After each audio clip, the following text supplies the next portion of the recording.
it's there as a sort of as a tripwire, right? And they might use it, they might not use it. If they want to drop the contract with you at some point, they'll go back to that and see what you said and cause some problems. But it's certainly not friendly.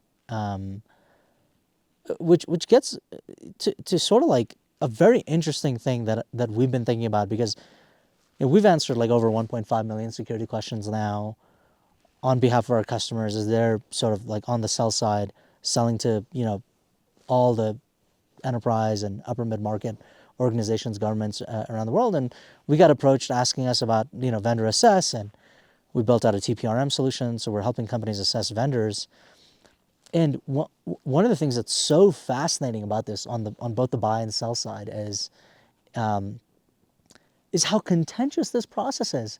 It's you will work with a vendor for a year, 2 years, 3 years, and then when it comes to security questionnaire time, you'll send it to them, you'll get the response, you'll be all coy about the responses and and all the things that they said. Like you'll kind of like hide all the points of remediation, but then you're still going to work with them for like 3 more years or 4 more years or whatever, right? Like that doesn't make sense. Like how can we get to a point of like more transparency? Like it should be like, hey, like I'm working with you.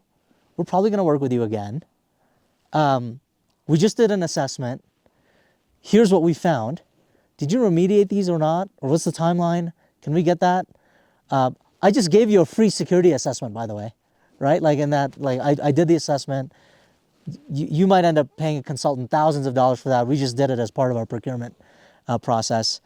And the other thing that we've been thinking a lot about is if a company that receives those insights from their customer doesn't take them seriously, that ought to increase the risk profile for that vendor.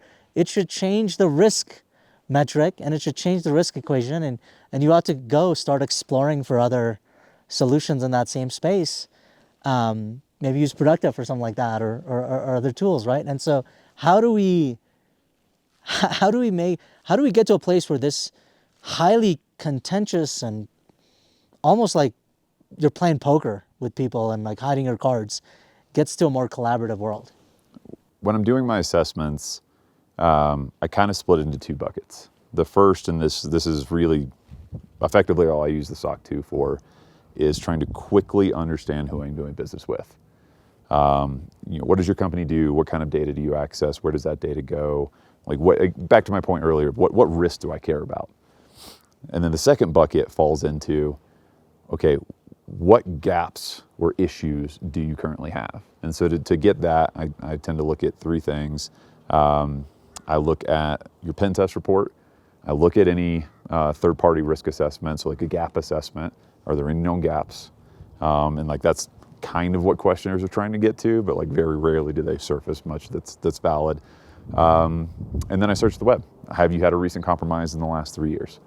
Because what is the incremental risk? We've already talked about that kind of ad nauseum, but then what is true compromisable, known exposed, things that I should keep me up at night or that could impact our relationship. Those, if I could get to those 2 things quickly, great, I'm good. And are you transparently communicating that back to the vendors and sort of working through them with them? No, and this is actually a very big challenge for small to mid-market companies, is there's been a shift in the market over the last 18 months where more and more companies are getting to the point that if you're not over a certain spend limit, they won't answer a security questionnaire. Mm-hmm. And more companies, ourselves included, are shifting to a trust center model where instead of you trying to find an email, sending an email saying, hey, we need your documentation, you have to go find your repo somewhere, download them, or if you already have folder, drag and drop, and who is this actually going to, and all these kinds of things. You're making it self-service. Yep. But that's also not great customer service, because this is just us pushing it out there and saying, you go read all this stuff, you go figure it out, and hope and it's getting farther and farther away from being able to have a real conversation of hey, I've noticed these things, can we hop on and talk about it? I want to know how you're thinking about it. and it's getting harder and harder to do that. They're like, no, go see our trust center. That's all that's available. Yeah. And see, that's just such a wrong way to take it, because the reality is SaaS companies are part of your IT. End of story. You just simply extended your IT. You've outsourced it. You hired somebody to do it, but they're part of your IT. And you need to have the relationship that you would have of walking downstairs, finding the head of IT and going, I got some questions. And you should get some answers. And until we get to that, like, I mean, if somebody's not willing to allow you to run a pen test, not on production, nobody should run a pen test on production, but fire up, a pen testing. Every SaaS company should have a pen testing environment and let every one of their customers run a free pen test on it, because all that is free pen testing. Take it, because you're going to get every different perspective. You're going to get all sorts of different things, and you're going to find stuff and you're going to fix it, right? It's what you have to do. The ones that won't let you run a pen test, I question why. Like, do they know something? Are they afraid of something? Do they not have the resources to fix it? Which means if a 0 day hits them, how do they respond? Yeah. Right? So that's where it all starts breaking down. It might be because companies are going to market too early. Yeah. I actually have a theory that this is like high level of transparency and a willingness to open yourselves up is something that startups can do that big companies can't do. Because if you want to do that as a big company, you got to talk to a lot of people, be like, hey, Get a lot of sign off. you got to get a lot of sign up. But if you're a startup, it's like, hey, you want to run a pen test? We got a pretty small environment. Sure. Here's the thing. We'll make a copy of our production environment. Go wild. It'll be dated like to yesterday. And if you find any vulnerabilities, let us know. We'll close it out in 2 weeks, and off we go. So I think there's a massive opportunity with security, where security could honestly be a pretty powerful weapon. Like the weapon that big companies have used against startups historically, I think it can actually flip on them real quick, because let's be real, right? You're not going to get a chance to assess, I don't want to name names, but there's some very big companies out there, cloud service providers or CRMs or whatever, where they're never going to fill out your questionnaire. They're never going to give you the latest information, right? It just so happens to be the case they're also the least secure. Right? And these are the very same companies that have outages all the time, that have 0 day vulnerabilities, that are having nation state actors just penetrating them all the time. And so I'm actually really optimistic about that particular model. What do you guys think about that? It's how I ran it at SuccessFactors. Literally, what you just said is how I ran. I ran any company wanted to pen test me, by all means. I had a standing staging environment where they could run those pen tests. And it was with the caveat, I get the pen test report, right? And I get reasonable time to fix anything found. And I'll take the customer's name off it if they want me to, and I get to use it. Because then somebody will say, I'd like to run a pen test report. Let me show you the last 15 that were run last month and tell me if you want to run another one. And you can run another one if you want, because yours is special. And everybody approaches it with a different perspective, a different rationale, a different importance to what they're looking at, different tools, different skill sets. So it was free bug bounty. Yeah. Just loved it. And I was transparent across the board. I was giving out a SAS 70 with 400 pages of workbooks behind it on every comment, every finding, every answer, and every remediation, so that they could know where we made mistakes, know where we had problems, know how we fixed them, and they became comfortable. It was Siemens. Siemens used to audit us, and it was a 2-week, easily on-site audit. They would come out and go through our underwear like you wouldn't believe. And after 3 years, that audit became a 45-minute conversation on the phone, right? Wow. And that's because trust is simply repetition over time. Mm-hmm. And we just kept doing the same things, and we adapted as, maybe we had disagreements, or they weren't thrilled with some of the ways we did things, and we weren't thrilled with some of the ways they did things. One time we actually sat down in a hotel room and hashed it all out, got it to a place where we could work together, and it became a very productive relationship. That's what you got to do. You got to get in there. The only other side of that, and you did mention it kind of in passing, is it takes a level of understanding from the customer. Like if you're going to be that level of transparent, it can't be used maliciously. It can't be used as a weapon, as you mentioned before. Now, I mean, there's obviously things you can do to enforce that, like there are contractual things that like you can't break contract because we gave you more access. Like that's not how that works. But it really takes a change in mentality of like, we're doing this to offer you a better product. Right. We want to be transparent with you. And in order for us to do that, you're going to have to work with us. You're going to have to give us the 2 weeks to remediate, or if it's a larger long-term strategic play, like, you know, we'll work with you for a timeline that makes sense, and that takes commitment from us as a company, but it also takes understanding and empathy from the customer side as well, you know? Yeah. Yeah, you can't bankrupt the company to fix something in a time frame that doesn't make sense. Yeah. And what's interesting is sometimes you have to, you know, certain security leaders, not all, they have this certain veil that they wear, right? And maybe it's the humanity setting is set on low a little bit, and they're just there to just, I'm gonna find and expose you, and they're like, you know, it's highly motivated to get to you, right? In some way, they're trying to prove something, and it's we'll take a little bit of tea here. I'm gonna mess with this continuity. There we go. Day 37. I think. Oh, do you have the craft sign got here? the craft Okay. logo. Perfect. Yeah. So sometimes with CISOs, certain CISOs, like they've got this certain role that they're playing, and they're a different CISO when they're buying a product versus when they're selling a product, right? It's the way in which they're approaching it, and how do we like? I feel like we need to have that conversation a little bit more openly, which is one of the things I hear all the time from CISOs is like, you know, honestly, I just wish I could get on a call with that guy for 5 minutes and just hash out, hey, here's the things I'm worried about. What are you worried about? Are you cool with it? And like, The question is, why can't he? yeah, Like, what's the roadblock? If the other CISO won't talk about it, it's a contentious relationship, and that goes back to the revenue and the risk. Is this customer a risk to us? Because they may just push things so that revenue is no longer being made. It's a wash. Do we want the logo? What else is there? Why are we in it? And sometimes you do have to walk away from a customer. yeah. And some customers can be toxic. Yeah.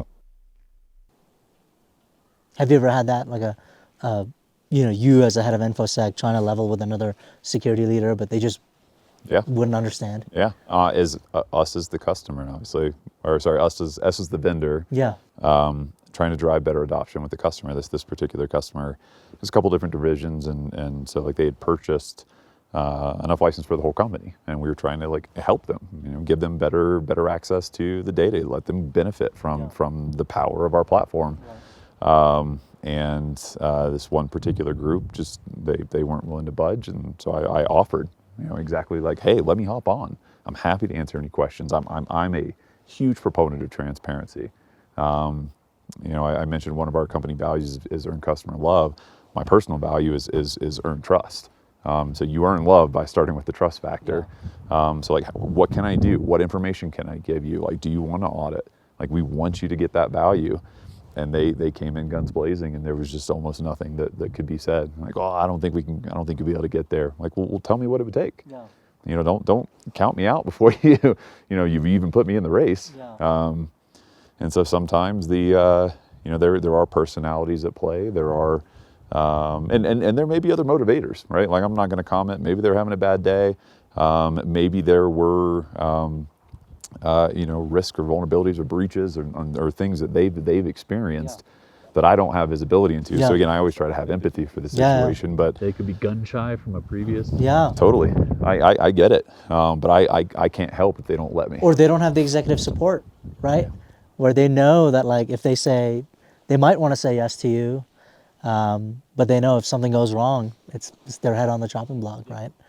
But that's that sort of empathy from you, Josh, is something that you probably don't hear every day, and I think it's tremendous. I think this point about trust, like your personal value, and I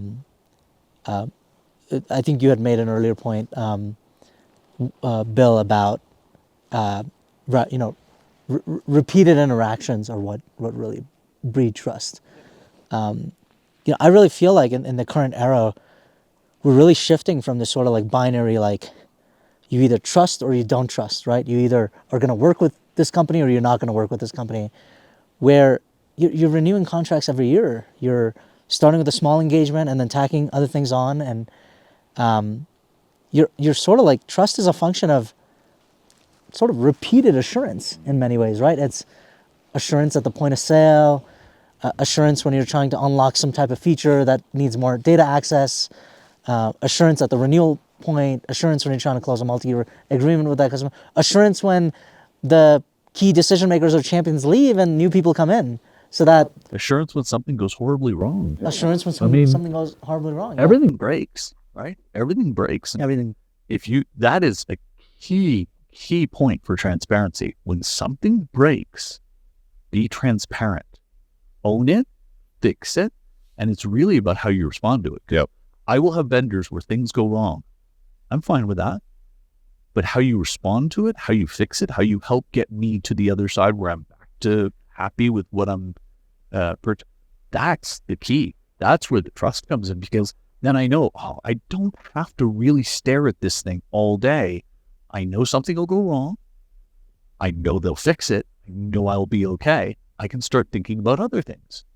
But if if you have that issue where it's non-transparent, you're digging in, finding out, right? Like we've seen these breaches where every week there's something new from the same breach. It's like, oh, it was 12 customers. Oh, it was 2,400 customers. Oh, no, it was everyone. Those kinds of things, there's no trust there. Yeah. Right? And there never will be. Like, it's just, the world is too complex and moving too fast to take another chance on a vendor like that. Because, we hear some of these big name brands out there that are having the same problems over and over and over again. And I hear CISOs going, I need an alternative. I need to walk away. Because they just don't have the time of that. Yeah. So, first time in Nepal for you guys. Josh, you're the first customer to visit. Nepal, our Security Pal offices. Bill, you're the first, person representing the biggest investor, right? We have Craft Ventures. Ruth and the business development team has been hard at work planning this for many, many months now, since it was a kernel of an idea when we had a few glasses of wine or drinks in during RSA to where it is now.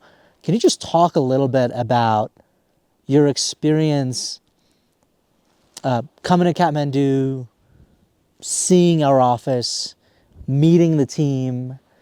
We get a lot of questions sometimes being like, where's your office? What are you guys doing? From where? There's a little bit of skepticism. We are in the business of helping our customers deliver customer assurance, and we know how important it is for us to deliver customer assurance, right? To you, Josh, and other customers as well, our investors as well. Could you just take a moment, Bill and Josh, just talk about what the journey's been like, spending time at the office, the event we did yesterday, and yeah. It has been, it's been fantastic. I didn't know what to expect. I had a certain idea, probably saw some YouTube videos of a office in Bangalore and kind of thought, it'll be like that. To drive into the area where your office was impressive. To pull into that parking lot and see the building was really impressive. And then to step inside and it was like I just stepped back into Silicon Valley was mind-boggling. But the old CISO in me kicked in as well. Walking around, diesel generators, battery backups, 4 different internet connections, including a Starlink. Like, just the attention to detail. Badge in, badge out. Okay, let me start with that one. I'm a stickler on this, right? Most companies will badge in, button out. You never really know where anybody is, and you can piggyback. I haven't seen a badge in, badge out since my data center days. And that's impressive. Like, that just shows an attention to detail. And that's the kind of thing that wins trust, right? You know everybody that goes in, you know everybody that's coming out. And if somebody didn't badge in, they can't get out. And it's just, I think, a level of professionalism that I did not expect. Like, I mean, I've seen startups. I see how they go. You can put a shiny face on stuff. Good products, nothing wrong with it, right? And you have to work through the small bits. But you have put a level of professionalism on the build of that headquarters that rivals anything in the valley. Plain and simple. Yeah, absolutely. Everything from the location to the amount of sunlight, the amount of workspaces to enable everybody to work the way they need to work and want to work. I mean, the stage setup and the sound production that you all have was next level. The fact that you have people wanting, not just people, leaders from around the community wanting to come there and wanting to talk to the company. And we had the U.S. ambassador to Nepal graciously came by and took time and talked to everybody and was very transparent and open. I mean, that's amazing how often you get those opportunities, and how often do I get those opportunities? Apparently you guys get them a lot more often, which was very, very cool to see. You know, the staff. I mean, I asked the U.S. ambassador a question. I was like, you know, we've been here for 3 days. You know, it's obviously a very beautiful, very rich culture. 3 days isn't much time to take it in. What would you recommend we focus on and try to take away for the rest of the week? And he said, honestly, the resiliency of the people here. You know, the hard working, the dedication, the resiliency. You know, they've dealt with earthquakes, they've dealt with natural disasters, they've dealt with political instability. And they're still moving forward, you know, with leaders like yourself who are investing in the community and really pushing the general population in the right direction. Everyone that we've talked to has had a huge smile on their face. They've been the nicest, most welcoming people. So it's been great. I mean, obviously the natural beauty is one thing, but the people is kind of what makes Nepal, and it's been excellent. Absolutely. We're going to have some sessions this week, and you're going to get to spend some time with the team. You're already having sort of like lunches and dinners with the team, getting to know the vibe. What do you think about some of the personalities, questions folks are asking, and the inquisitiveness and the curiosity that they have? As you know, we're trying to invest a lot in making this one of the most incredible, customer assurance platforms, programs, companies for our customers. When you're meeting these folks, Josh, does it instill more confidence in you as a customer of the type of work that we're doing? Oh, totally. I mean, to summarize them in a word, they're hungry, right? They want to move to the next level. They want to provide better customer support. They want to move the company to the next level. They're bought in. You know, they're bought into the vision. I think you kind of gave them a softball our first day and said, "What do we always say?" And you know, we're just getting started. And I think they really believe that. You know, it was actually pretty cool talking about the internet getting all set up. You have your guest net and everything, and opened up my laptop, and the very first email at the top was a response from concierge at securitypilothq.com. Like, love it. I wish I had the name below that said who filled it out. I'd go find him and thank him personally. But no, it's I mean, there's a lot of attention to detail. The service keeps improving. I mean, when I first joined Productiv 18 months ago. It was a 5-day SLA. Now it's a 48-hour, and we can expedite to a day. That's unheard of, right? That's pretty amazing. So, and you don't get there apathetically. You don't get there by doing nothing. It takes people really pushing towards the next level, and it's great to see the trajectory you're on. I think the young woman that we had dinner with last night, it was really interesting because she used to be on the night shift. Then she moved to the day shift, but she still goes back to the night shift to see what's happening, to make sure that it's still what it was when she left. That kind of attachment to the product, the company, to the well-being and the output is the thing that makes these companies successful. It's the difference between somebody who's there for a paycheck, somebody who's there to change the way things are done and see the world get better. And that's Night Shift locally supporting the U.S. in the busiest hours. So she's coming by to make sure that things are still grinding forward, which was great. Yeah. We this morning we took a helicopter to Lukla, which is it's got the airport on a slope. There's a risk. on this on this hill, and then took a helicopter. Basically, I'd love for you guys to tell the story of what do we see today. Like, well, on the helicopter. I mean, what did you see? What did you experience, Bill? Oh, how do you see? There are no words for it. I get choked up just thinking about it.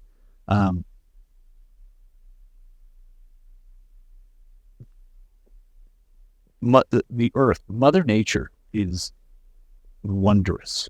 That you could take a helicopter to 17,200 feet, touch down, get out, and then look way up at Everest, another 11,000 feet, and know that people are climbing up there. It's mind blowing.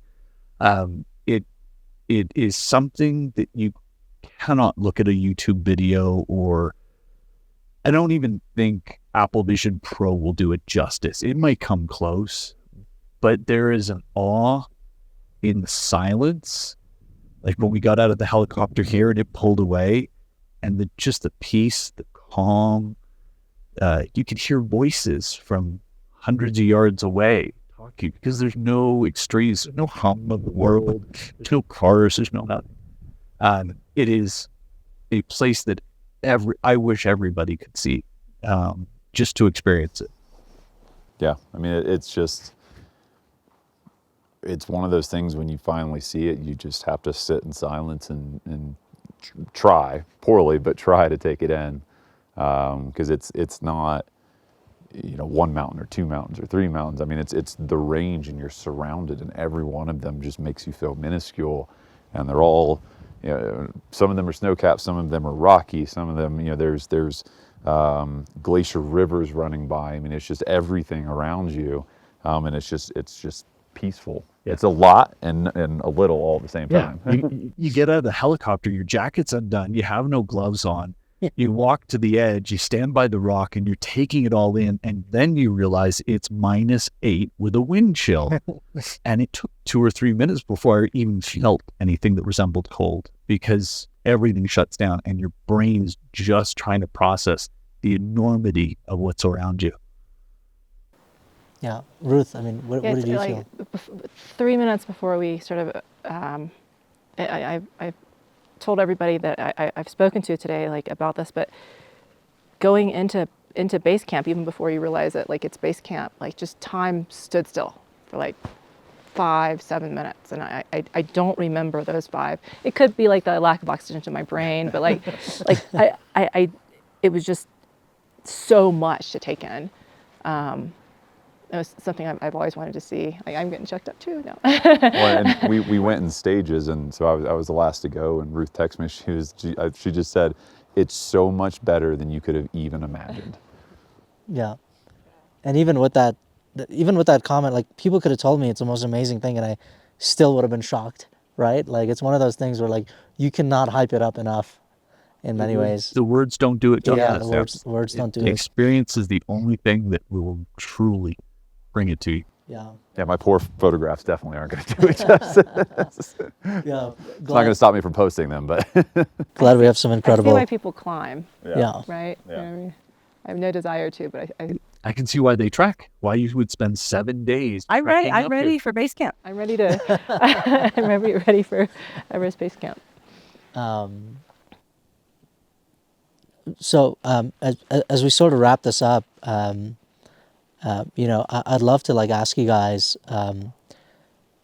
we're back to your point that you just made, Josh, and sort of a mantra for our team here is we're just getting started as a Security Pal organization, as a company that's got this sort of like Silicon Valley presence, Kathmandu operations.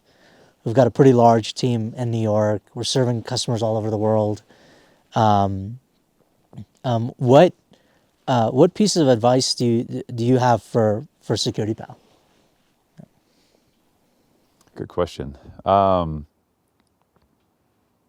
Stay empathetic, continue listening, and I think that's something you all have always done well.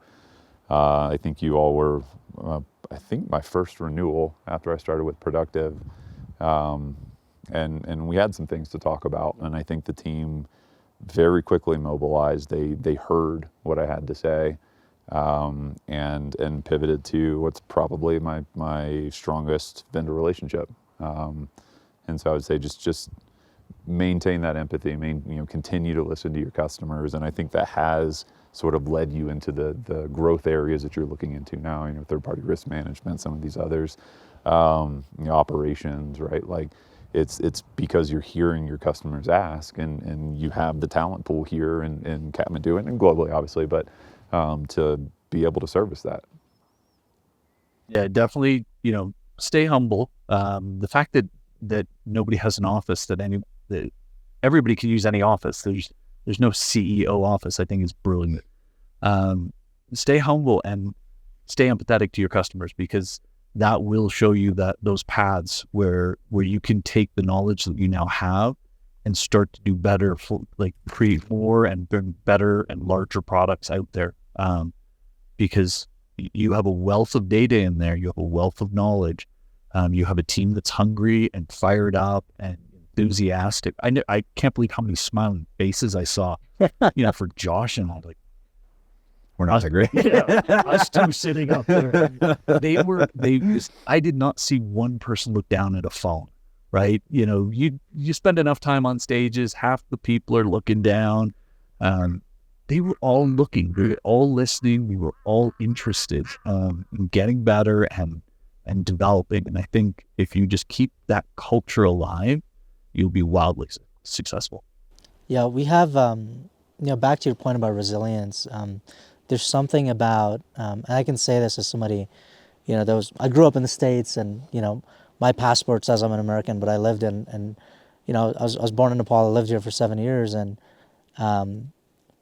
the resiliency and the heart that people have here, and the dedication that they have to a cause, to other people. You guys talk to this incredible Sherpa, right?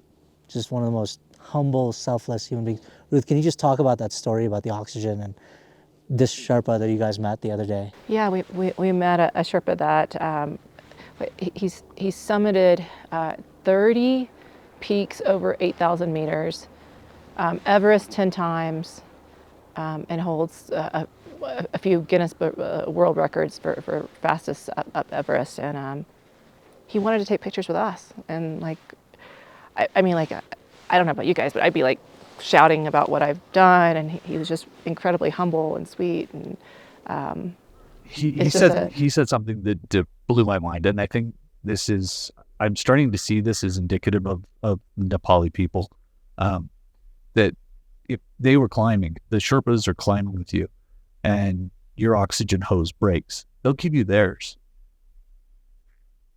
Like that kind of selflessness and that kind of pride. Like, even every time we walk into the hotel, you get a hello, you get eye contact, you don't get a dismissive look. People will stop, all of the hotel workers will stop, say good morning, ask you if you need anything, let you grab bottles of water. Like, they even looked like Josh and I were just like we were told, drinking tons of water. And there were 4 bottles of water in the hotel on the first night. There had to be 10 or 12 by the next night, because they realized we needed more water, and we didn't have to ask for it. They look at their job, they see and assess the situation, they're empathetic to what's happening, and they respond. Yeah, the selflessness of the culture here, and the dedication to the craft, and sense of sacrifice that folks have here, especially this Sherpa community. It's really next level. It's something that, how could it not humble you, right? Because no matter what you do, like how could I ever be in a position where I'm giving my oxygen away to somebody else, right? Like climbing Everest. But we don't have to go to that level, but we can build a great company, serving our customers, right? Serving Productiv's mission, right? If we can save you time, Josh, if you can help de-risk Productive, the whole world's going to get better spend management. There's more efficient allocation of SaaS across the board. Right? We talk about each and every customer's mission, right? Like when I started the company at the middle of the pandemic, we had a customer that was in the middle of a procurement cycle with a big pharmaceutical company, and one of the things we kept thinking about was like, hey, like, yeah, like we gotta finish the security review, the security questionnaire, pretty quickly, and someone was like, yeah, but like, what difference does it make? It's only going to be a month. No, like, it's a month right now, but like that could compound into something like a vaccine or a drug a decade faster in the future, right? It's about little like points of efficiency, right? Like you might think, okay, like we helped the company maybe save 10% more on set, but like that 10% could really compound in a much better way if they can reinvest it in something. Well, yeah, reinvest or maybe there's that product that it wasn't in the budget. Can they reallocate that to something that really drives change in the organization? Or maybe they don't have to do a layoff. Yeah. People keep their jobs. Yeah, exactly. So that is like, your guys' sort of customer-centric value. I'm seeing more and more companies center themselves around customers because it's becoming more and more important.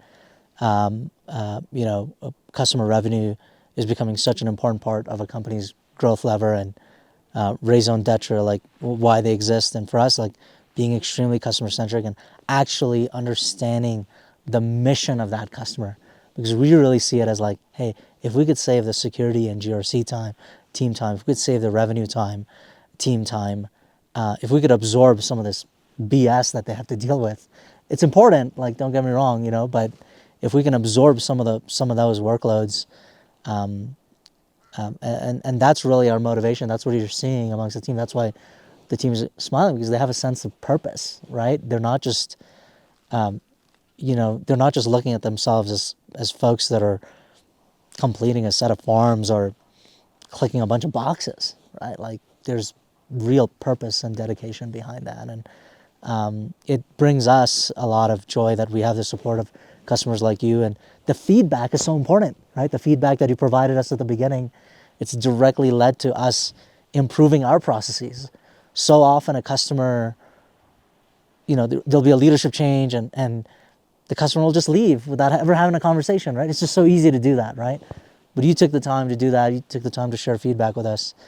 And of course, Bill, like you've always been so kind with, taking a meeting, making an intro, and it's going to be amazing having you on the council as well with some of our other customers. So I just want to thank both of you guys here for taking this leap of faith with us, traveling more than, 20 plus hours to get here, and numerous helicopter rides, and Ruth for making this just incredibly smooth trip. So thank you so much. Been my pleasure. Yeah, absolutely. Thank both of you for all the organization, for the adventure, for it's start to midway. It's been great. I'm looking forward to the second half. I'm glad we had dinner together a year ago. Yeah. What's next? Can't wait. What's coming out of this RSA then? We're going to the moon? Somebody call Elon.